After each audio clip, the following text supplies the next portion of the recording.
that we defended better. We defended actually better as a team. Not there's no one position, one player. I think that collectively we were able to stop the entrances towards their goal in different ways. I mean, we saw Washington in the last game. They tried 4 different ways or things to do, and we were able to adjust very quick on the spot. And I thought that that's one thing that we're going to have to bring in the next game, because we know Gotham can be very unpredictable in the way they attack, and we're going to have to be able to adjust very quick on the spot. Gotham are also a really stingy defense for the most part. What do you think makes them such a good defense, and what do you guys have to do to be able to break them in? I mean, I first and foremost, I got to give a lot of credit to Sonnet and Tierna. You know, they're 2 savvy defenders, very good defenders, experienced defenders. And then goalkeeping, I think Berger is amazing. You know, one of the best goalkeepers in the world. And you start with those 3 in the back and start plugging in the players that they have, from Carter to Nicewonger, and then the players in front of them. Just all together is a good quality team roster. And then on top of that, they're organized, they're disciplined. They always execute game plans very well. So it's not one thing that you can say that they're a pretty good team all around. What do you guys need to do to be able to break them down?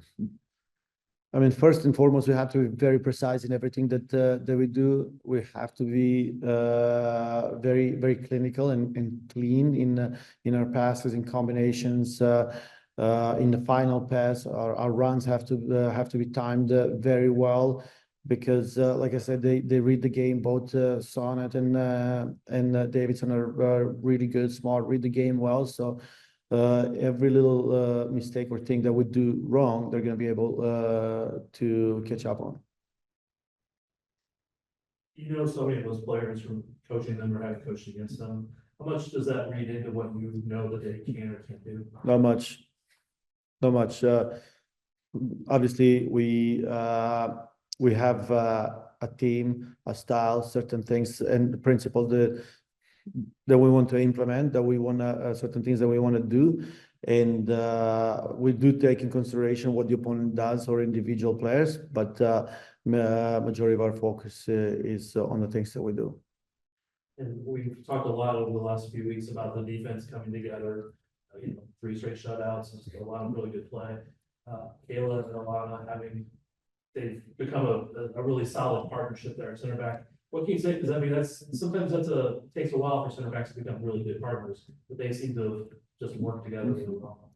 Yeah, I'm actually glad you mentioned that it takes a while, because you're right. It takes a long time for center backs to get on the same page and to execute things right throughout 90 minutes, especially when you play teams like Orlando, Washington, Gotham. In order to do that, it takes minutes and minutes together. And I think that so far they've done very good, even though there's so much room for improvement. I just wish I had them from the beginning of the season, because I think by now they would have been spot on with everything. But where they're at this moment, I'm very happy. Obviously, they're doing a lot of things right, and that's why we were able to contain these attacks, these great players that we played against. But I do want them to get better, and we work on it. Another difference in there is you had Schultz and keeper, and their experience, is that kind of gel completely? Yes, I mean, Almut's experience is amazing. What she has seen and what she's experienced in her career definitely is very important for gelling and getting everyone on same time, but same page. But in the same time, obviously, Alana and Kayla, they're both experienced players. So altogether, they all bring something special to the table that helps the cohesiveness. On the other end, Mina seems to be getting a few more minutes each game. How's she doing? How close is she to maybe getting more significant time. Yeah, she's doing great. She's doing great, and the fact that she doesn't have any pain, and we can progress her from game to game is wonderful. You know, for her, she's now at the stage where she feels good. We can progress her. We can get she can get more minutes, but we don't want to jump too soon, too much. Because the last thing that we want to do is before the playoffs that take a step back. So we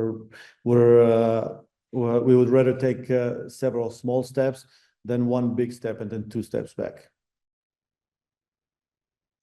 Any other questions for Coach? Sorry. There are not any answers.